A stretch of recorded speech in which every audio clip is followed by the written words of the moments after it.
हिंदू धर्म में घर के द्वार पर क्यों लगाते हैं इस तरह के हाथों के पंजे? एक ऐसा आइलैंड जो चलता रहता है, लेकिन कैसे? और वीडियो के अंत में जानेंगे आखिर क्यों सचिन तेंदुलकर को बनाया गया था इंडियन एयरफोर्स का ग्रुप कप्तान। फैक्ट नंबर 9, आपने अक्सर देखा होगा कि लोगों के घर के बाहर कुछ इस तरह से हाथों के पंजों के निशान लगे हुए होते हैं, लेकिन क्या आपने कभी सोचा है आखिर ऐसा क्यों करते हैं?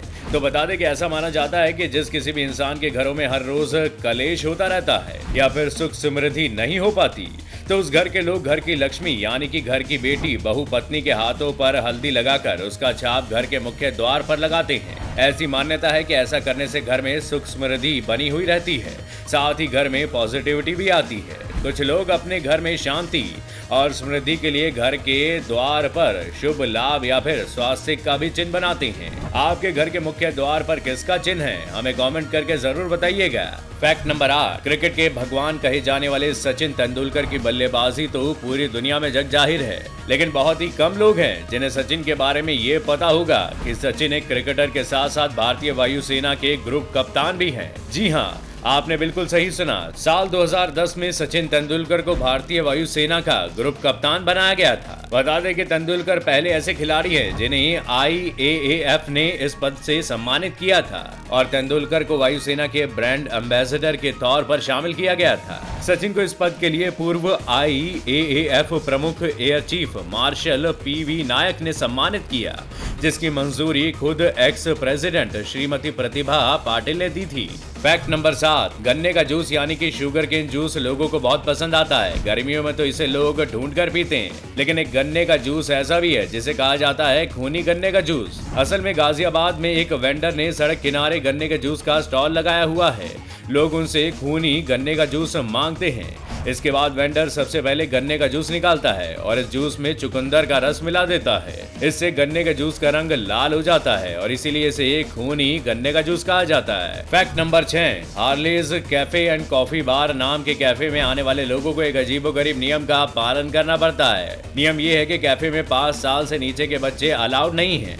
अगर इस उम्र के बच्चों को लेकर आप यहाँ पहुँचते हैं तो आपको अंदर एंट्री नहीं दी जाती। कुछ लोगों को तो ये बात इतनी बुरी लगी कि उन्होंने कसम ही खा ली कि वो दोबारा यहाँ नहीं आएंगे।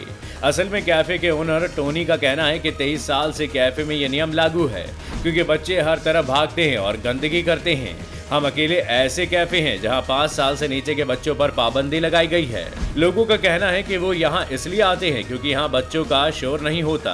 कैफे में महंगी चीजें रखी गई हैं और बच्चे इन्हें तोड़ भी सकते हैं। यही वजह है कि बच्चों को यहां आने से मना किया जाता है। फैक्ट नंबर 5, क्या आपने कभी तैरता हुआ आइलैंड देखा है? अगर नहीं तो इस वीडियो को देखिए। वीडियो में दिख रहा आइलैंड का नाम फ्लोटिंग आई आइलैंड है। यह आइलैंड अर्जेंटीना के उत्तरी भाग में स्थित है। इस आइलैंड की खास बात यह है कि आइलैंड अपनी ही आधार रेखा पर तैरता एवं चक्कर लगाता है। इस रहस्यमय आइलैंड का नाम भी दी आई रखा गया है। इस आइलैंड की खोज एक फिल्म निर्माता ने की। फिल्म निर्माता अपनी साइंस फिक्शन फिल्म के लिए लोकेशन की तलाश कर रहा था, तभी उसे इस आइलैंड के बारे में पता चला। निर्देशक सर्गियो स्पीलर का कहना है कि आइलैंड दी आई एक सर्किल की तरह है जो पानी की चैनल से घिरा है। इसका डायमीटर 130 यार्ड का है। आइलैंड के अंदर और बाहर की रूपरेखा एकदम परफेक्ट दिखाई देती है। वो अपनी ही दूरी पर घूमता रहता है। निर्माता ने जैसे इस आइलैंड को देखा वो अपनी फिल्म को भूल गए थे और उनका पूरा ध्यान बस इस रहस्यमयी आइलैंड पर था। ऐसा उन्होंने खुद एक इंटरव्यू में कहा था। फैक्ट नंबर 4, ये फैक्ट इस कहावत पर एकदम सटीक बैठता है जिसमें कहा जाता है कि जाको राके साइया मार सके ना कोई। असल में ऑस्ट्रेलियाई शख्स डॉन रिची ऑस्ट्रेलिया में सबसे फेमस सुसाइड पॉइंट के पास लगभग 50 सालों से रह रहा था। ऐसा सिर्फ इसलिए क्योंकि उस दौरान उसने उन लोगों से बातचीत शुरू की जो अपनी जिंदगी को अलविदा कहना चाहते थे, लेकिन डॉन ने उन्हें ऐसा करने नहीं दिया और चाय के लिए अपने घर पर इनवाइट करके कम से कम 160 लोगों को आत्महत्या करने से बचाया। और जिन लोगों की उन्होंने मदद की उनमें से कुछ लोग वापस लौटे और उन्हें उनके इस फैसले से बाहर निकालने के प्रयासों के लिए धन्यवाद उन्होंने किया।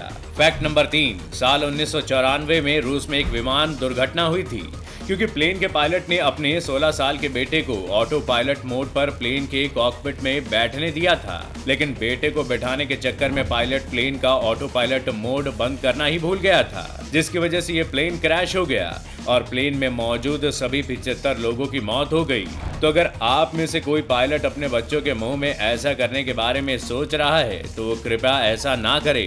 फैक्ट नंबर 2, मशहूर कॉमेडियन चार्ली चैपलिन ने 1940 में हिटलर का मजाक उड़ाने वाली फिल्म द ग्रेट डिक्टेटर अपने पैसे से बनाई थी, क्योंकि कोई भी हॉलीवुड स्टूडियो जर्मनों को परेशान करने में ठीक नहीं समझ रहा था, क्योंकि उनके साथ उनके फाइनेंशियल रिलेशन थे और इसीलिए ये फिल्म चार्ली चैपलिन की सबसे बड़ी मास्टरपीसेस में से एक मानी जाती है। अब ये अचीवमेंट है या नहीं, ये तो आप हमें कमेंट करके जरूर बताइए। फैक्ट नंबर 1, 20वीं सदी की शुरुआत में एंटरटेनमेंट के लिए लाइव ऑडियंस के सामने रेलवे ट्रैक पर आमने सामने की टक्करों में ट्रेन को ब्लास्ट करने की अमेरिका में एक बहुत ही अजीब परंपरा थी, लेकिन ये प्रथा 1930 के दशक में बैन कर दी गई, क्योंकि लोगों ने इसे ग्रेट डिप्रेशन के दौरान पुराने मोस्ट यूजफुल इंजनों की बर्बादी के रूप में देखा। वाह, कितना पैसा था इस देश के पास। तो दोस्तों, आज के सफर में बस इतना ही। अगर आपको ये वीडियो पसंद आई हो तो इसे लाइक और शेयर करें, और हाँ, जाने से पहले अगर आपने हमारे चैनल को सब्सक्राइब नहीं किया है तो चैनल को सब्सक्राइब जरूर कर लीजिएगा। हम मिलेंगे आपसे अगली वीडियो में, तब तक के लिए शुक्रिया, अपना ख्याल रखिएगा।